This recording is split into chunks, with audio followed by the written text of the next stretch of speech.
और दोस्तों, पिछले वीडियो में मैंने महाजनपद से जुड़े हुए कई महत्वपूर्ण प्रश्नों को देखा था।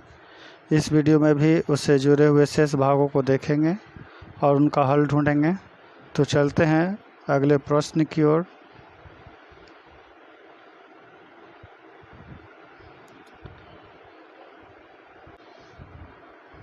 प्रश्न है कि भारत में सिक्कों अथवा मुद्रा का प्रचलन कब हुआ। ऐसे जान लीजिए कि वैदिक काल में भी निष्क, शतमान और कृष्णल नामक सिक्के का प्रयोग होता था, परंतु वे नियमित सिक्के के रूप में नहीं थे। लेकिन 6ठी शताब्दी ईसा पूर्व में सिक्कों का प्रचलन बढ़ने लगा था, लेकिन साथ ही वस्तु विनिमय भी साथ साथ होता था। इस समय वस्तुओं के क्रय विक्रय के लिए करसापन या कहापन नामक सिक्के का प्रयोग होता था। यह चांदी तथा तांबे का हो सकता था। इस पर व्यापारी या शिल्पी संघ के छाप होते थे। ठीक है। और पाणिनि ने कई प्रकार के सिक्कों का उल्लेख किया है, जैसे निष्क, शतमान, स्वर्ण, करसापन और उसके निचले मूल्य वर्ग का सिक्का जैसे अर्ध पादकाकिनी तथा अर्धकाकनी एवं रूप। इस समय धातु के आहत सिक्कों यानी पंचमार्ग सिक्के का प्रचलन था। धातु के आहत सिक्कों का प्रथम प्रयोग 500 बीसी के आसपास हुआ। आरंभ में ये आहत सिक्के चांदी के बने होते थे, परंतु बाद में ये तांबे के बनने लगे। पंचमार्ग सिक्कों में धातु के टुकड़ों पर हाथी, मछली, सांड, अर्धचंद्र की आकृति बनाई जाती थी। ये पूर्वी उत्तर प्रदेश, मगध तथा तक्षशिला में विशेष रूप से पाए जाते थे। तो इसका सही उत्तर हो जाएगा ऑप्शन सी, 6ठी शताब्दी ईसा पूर्व। नेक्स्ट प्रश्न है कि निम्न राजाओं पर विचार कीजिए। अजातशत्रु, बिंदुसार, प्रसेनजीत। तो और इसमें बताना है कि कौन बुद्ध के समकालीन थे। तो इस प्रश्न का उत्तर जानने के लिए पहले हमें बुद्ध के समय की जानकारी होनी चाहिए। तो बुद्ध का जो समय था वो जन्म उनका हुआ है 563 ईसा पूर्व में और उनकी मृत्यु हुई है 483 ईसा पूर्व में। और इस समय जो समकालीन राजा थे वो राजा ऑप्शन ए अजातशत्रु और 3 प्रसेनजीत। अजातशत्रु का जो शासनकाल है वो 492 बीसी से 460 बीसी तक का था। और कौशल नरेश प्रसेनजीत की पुत्री वाजिरा से विवाह अजातशत्रु का हुआ था। तो इस तरह से इन दोनों का संबंध जो है वह बुद्ध के समकालीनता को दर्शाता है। जबकि बिंदुसार सम्राट अशोक के पिता का नाम था, जिनका शासनकाल लगभग 272 बीसी में समाप्त हो गया था। तो इस तरह से बुद्ध के जो समकालीन थे वो अजातशत्रु और प्रसेनजीत थे। इस तरह से ऑप्शन सी जो है वह सही होगा, 1 और 3। नेक्स्ट प्रश्न है कि 6ठी शताब्दी ईसा पूर्व के दौरान बड़े राज्यों के उदय का मुख्य कारण क्या था, है ना। तो इसमें आप देखिएगा ऑप्शन ए वो सही है। उत्तर प्रदेश और बिहार में व्यापक पैमाने पर लोहे का उपयोग। लोहे के उपयोग ने एक तो कृषि में उन्नति प्रदान करने में सहायता की, दूसरी तरफ मजबूत हथियार बनाने में भी सहयोग दिया, जिससे अन्य जो राज्य थे इनके आगे कमज़ोर दिखने लगे। तो इस तरह से इसका सही उत्तर हो जाएगा ऑप्शन ए, उत्तर प्रदेश, ये ऑप्शन ए। प्रश्न है कि मगध सम्राट बिंबिसार ने अपने राजवैद्य जीवक को किस राजा के यहाँ चिकित्सा हेतु भेजा था। तो इसका सही उत्तर होगा ऑप्शन सी। अवंती के शासक चंड प्रद्योत के उपचार के लिए बिंबिसार ने अपने निजी चिकित्सक जीवक को उज्जैन भेजा था। नेक्स्ट प्रश्न है कि किस शासक ने अवंती को जीतकर मगध का हिस्सा बना दिया। इसका सही उत्तर होगा ऑप्शन सी, शिशुनाग। शिशुनाग के बारे में जान लें तो इसका जो काल है वो 412 ईसा पूर्व से 344 ईसा पूर्व तक का है। शिशुनाग ने जन सहयोग की सहायता से 412 ईसा पूर्व में शिशुनाग वंश की स्थापना की। शिशुनाग के समय मगध की 2 राजधानियां थी, ग्रीवरज और वैशाली। उसने मगध की सीमाओं का और अधिक विस्तार किया। उसकी सर्वश्रेष्ठ सफलता अवंती पर विजय थी। उस समय अवंती का राजा अवंती वर्धन था। अवंती पर इस विजय के साथ इन दोनों राज्यों के मध्य लगभग 1 शताब्दी पुरानी प्रतिद्वंदिता समाप्त हुई। पुराणों के अनुसार प्रद्योत वंश की सेना नष्ट हुई और अवंती का क्षेत्र मगध साम्राज्य में मिला लिया गया। नेक्स्ट प्रश्न है, किस मगध सम्राट ने अंग का विलय अपने राज्य में कर लिया? इसका सही उत्तर होगा ऑप्शन ए, बिंबिसार। बिंबिसार ने अंग राज्य के शासक ब्रह्मदत्त का वध करके मगध में मिला लिया तथा अपने पुत्र अजातशत्रु को वहाँ का शासक नियुक्त कर दिया था। अगला प्रश्न है कि शिशुनाग ने किस राज्य का विलय मगध साम्राज्य में नहीं किया? तो इसका सही उत्तर हो जाएगा ऑप्शन डी, काशी। इसमें अवंती, वत्स और कौशल को उसने अपने साम्राज्य में मिला लिया था। आते हैं नेक्स्ट प्रश्न पे। प्रश्न है कि काशी और लिच्छवी का विलय मगध साम्राज्य में किसने किया? तो इसका सही उत्तर हो जाएगा ऑप्शन बी, अजातशत्रु। अजातशत्रु के समय में कौशल से मगध का संघर्ष छिड़ गया था। बिंबिसार की मृत्यु के बाद उसकी पत्नी कौशल देवी का भी दुख से मृत्यु हो गया। बहन कौशल देवी की मृत्यु से कौशल प्रदेश के शासक प्रसेनजीत बड़ा क्रोधित हुआ और मगध को दिए गए काशी के अनेक ग्रामों को पुनः अपने अधिकार में ले लिया, जिससे दोनों के बीच संघर्ष बढ़ गया। कौशल और मगध के बीच संघर्ष में प्रसेनजीत पहले युद्ध में हार जाता है तथा उसे भागकर श्रावस्ती में शरण लेना पड़ता है, जबकि वह दूसरे युद्ध में अजातशत्रु को पराजित कर देता है और अंत में दोनों के बीच संधि हो जाती है। प्रसेनजीत ने अपनी पुत्री बाजीरा का विवाह अजातशत्रु से कर दिया। अजातशत्रु के समय में काशी का प्रांत अंतिम रूप से मगध में मिला लिया। तो इस तरह से इसका सही उत्तर होगा ऑप्शन बी।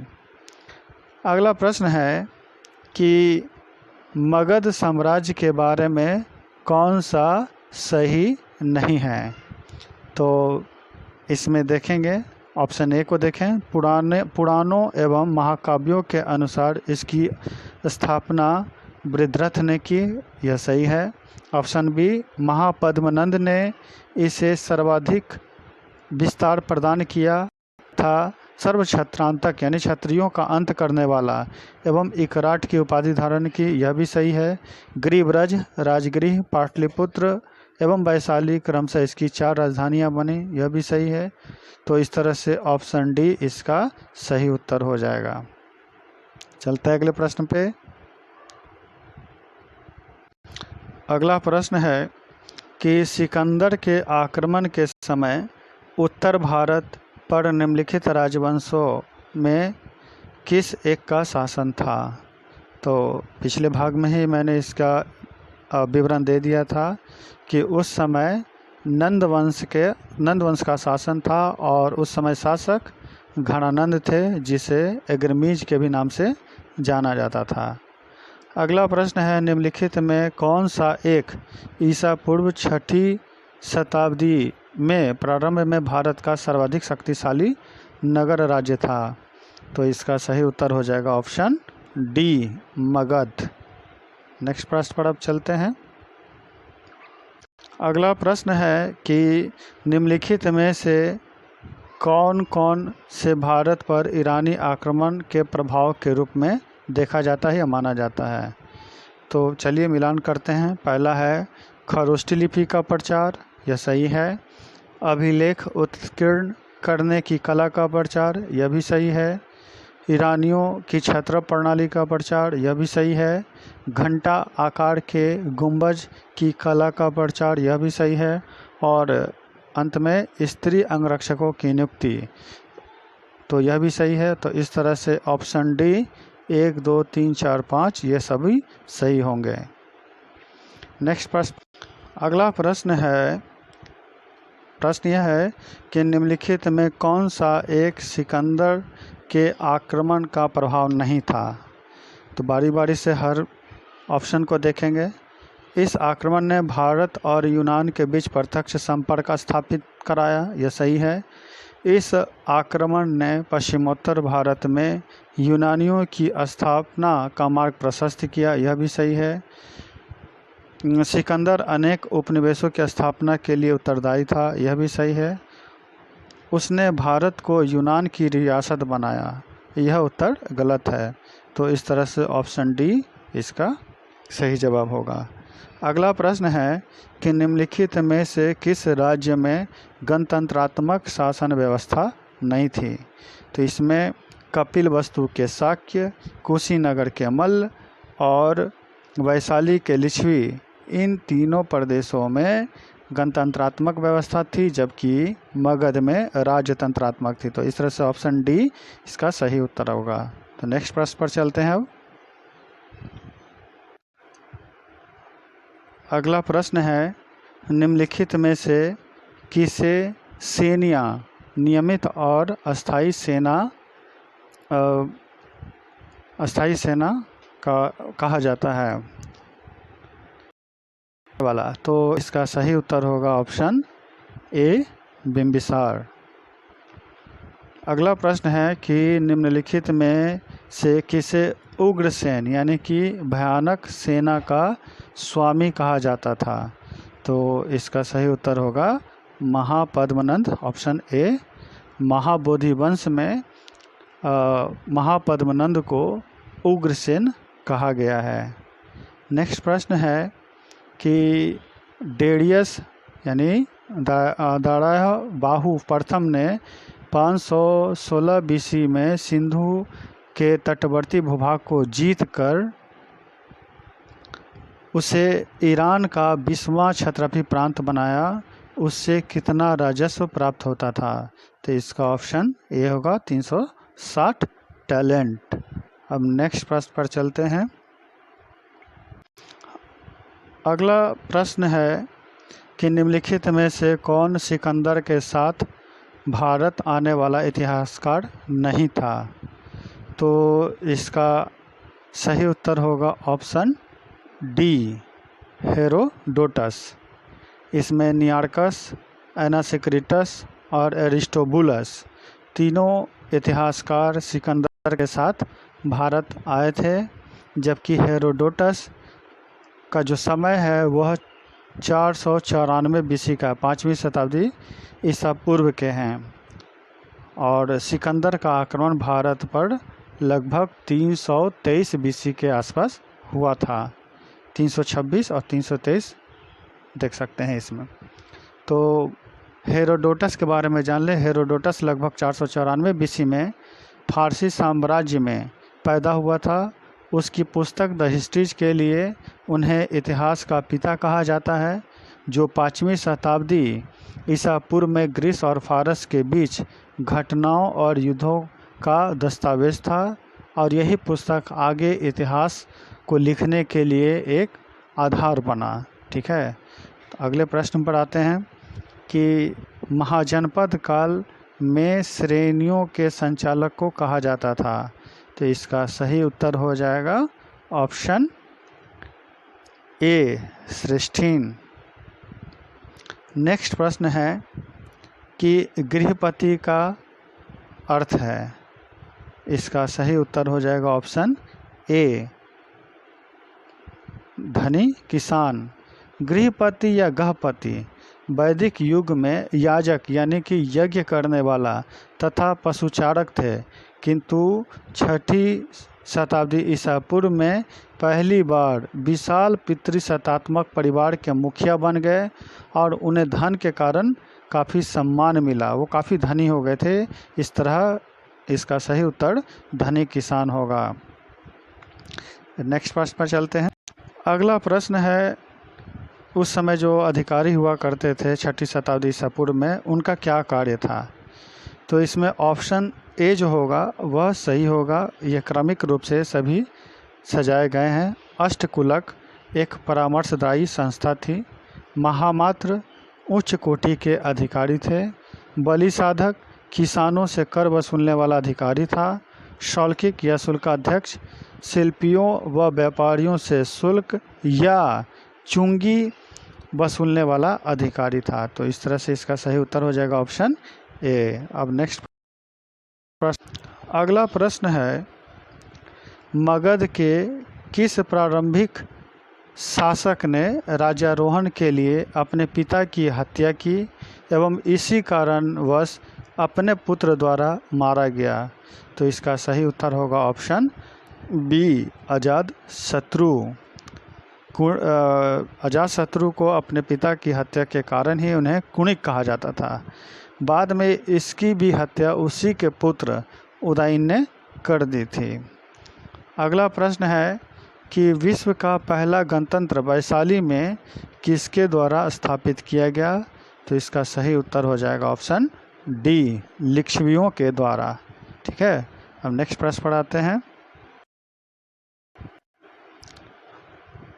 अगला प्रश्न है कि महाजनपद और उनकी राजधानियों का मिलान करना। जैसा कि पहले मैंने इसके पहले भाग में ही पूरी जानकारी दे दी थी, फिर भी इसका मिलान कर दे रहे हैं। इसका ऑप्शन बी होगा, मिलाकर देख लीजिए। कुरु की राजधानी इंद्रप्रस्थ, पांचाल की राजधानी अहिछत्र, कौशल की राजधानी साकेत और वत्स की राजधानी कौशाम्बी थी। तो इस तरह से मैंने महाजनपद से संबंधित कई प्रश्नों के उत्तर आपके समक्ष रखा। मुझे उम्मीद है कि आप इससे फ़ायदा ज़रूर उठाएंगे। अगर यह मेरा वीडियो आपको अच्छा लगे, पसंद आ रहा है, तो इसे ज़रूर सब्सक्राइब करें, शेयर करें और लाइक करें। धन्यवाद।